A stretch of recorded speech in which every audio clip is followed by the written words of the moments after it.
नमो नमः विद्यार्थियों। आज हम पढ़ेंगे व्यंजन संधि के अंतर्गत परसवर्ण व्यंजन संधि।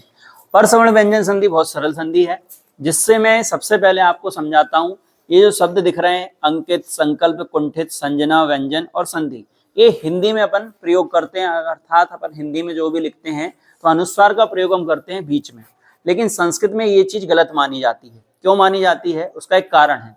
तो संस्कृत में इस प्रकार से लिखा जाता है, इनके अपन संधि विकसित करके देखेंगे। उसके पहले एक सूत्र लिखा है पाणिनि का, यम गण नम। ये वर्ग का पांचवा अक्षर कहलाता है और प्रत्येक वर्ग का ये पांचवा अक्षर है। जैसे कि चा वर्ग का पांचवा अक्षर या, पा वर्ग का पांचवा अक्षर मा, का वर्ग का पांचवा अक्षर या, टा वर्ग का पांचवा अक्षर ना और ता वर्ग का पांचवा अक्षर ना। तो इसको बोलते हैं यम गण नम, और ये ही हमको यहाँ पर लागू करना होता है। तो सबसे पहले समझते हैं, जैसे अंकित लिखा है तो इसमें वर्ण का अर्थात जो भी का वर्ग का अक्षर दिख रहा है, तो का वर्ग के आगे जब भी अनुस्वार होगा तो का वर्ग का पांचवा अक्षर इसमें लागू हो जाएगा, अंकित। तो संधि विक्षिप्त तो कैसे होगा, अम प्लस कित, इस प्रकार से होगा। अम प्लस कित का प्रयोग करेंगे, कितः, पर जब हम इसका जोड़ करेंगे तो बिंदी के स्थान पर क्या आ जाएगा, इंगः।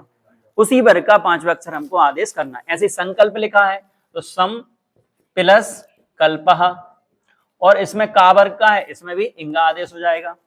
दूसरा कुंठित लिखा है, कुंठित में कु प्लस ठित, कुंठितः। तो इसमें ठा आ रहा है बिंदी के बाद में, अनुस्वार के बाद में, तो ठा का पांचवा अक्षर क्या है, पांचवा अक्षर कौन सा होता है, या कौन सा होता है, ला। क्या होता है, ला। टा वर्ग का पांचवा अक्षर क्या है, ला। संजना, तो संजना में जाके आगे क्या है, अनुस्वार, तो सम प्लस जनः संजनः। तो इसमें भी हम क्या करेंगे, अनुस्वार के बाद क्या है, जा। तो चा वर्ग का पांचवा अक्षर क्या होता है, या, तो यहाँ का प्रयोग कर देंगे। समझ में आ रहा है। व्यंजन संधि अपन लिखते हैं तो व्यंजन में भी जाके आगे क्या है, बिंदी, तो इसमें भी क्या आ गया, व्यम प्लस जन्म। और संधि जो हिंदी में आप ऐसे लिखते हैं वो संस्कृत में इस प्रकार से लिखा जाता है, क्योंकि धा रहा है बिंदी के बाद में, तो ता था दा धा ना, तो पांचवा अक्षर क्या है, ना, तो सम प्लस धी। और छोटे से उदाहरण देखें अपन, जैसे कि पंप लिखते हैं तो संस्कृत में पंप कैसे लिखेंगे, ऐसे लिखेंगे, क्योंकि पा रहा है पांचवा अक्षर, पांचवा अक्षर क्या है, पा का मां, तो मां करेंगे अनुस्वार को।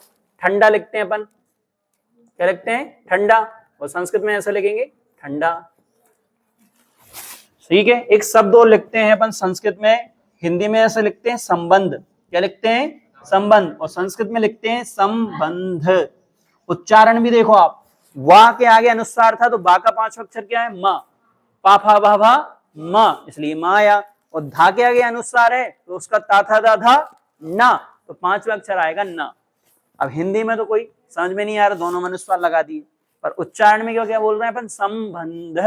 तो उच्चारण भी संस्कृत में ये मायने रखता है। अगर आप यम वर्णम का प्रयोग अनुस्वार के बाद जिस वर्ग का अक्षर आएगा उसी वर्ग का पांचवा अक्षर लागू करोगे तो आप शुद्ध लेखन भी सीखोगे इससे। जैसे अपन दिनांक लिखते हैं परीक्षा में, पेपर में अपन सबके नीचे, आवेदन के नीचे दिनांक लिखते हैं, तो ये दिनांक संस्कृत में गलत मानी जाती है, क्योंकि अनुस्वार के बाद क्या आ रहा है, का आ रहा है, तो का पांचवा अक्षर क्या है, इंगा। तो हम परीक्षा में किस प्रकार से लिखेंगे, दिनांक ऐसे। समझ में आई बात।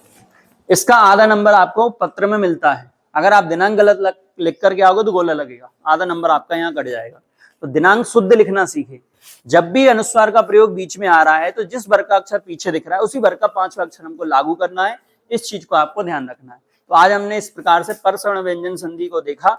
आप ऐसे अनेक शब्दों को ढूंढिए और उनका संधि विच्छेद करके देखिए। अगली वीडियो में हम मिलेंगे आपके साथ। धन्यवाद।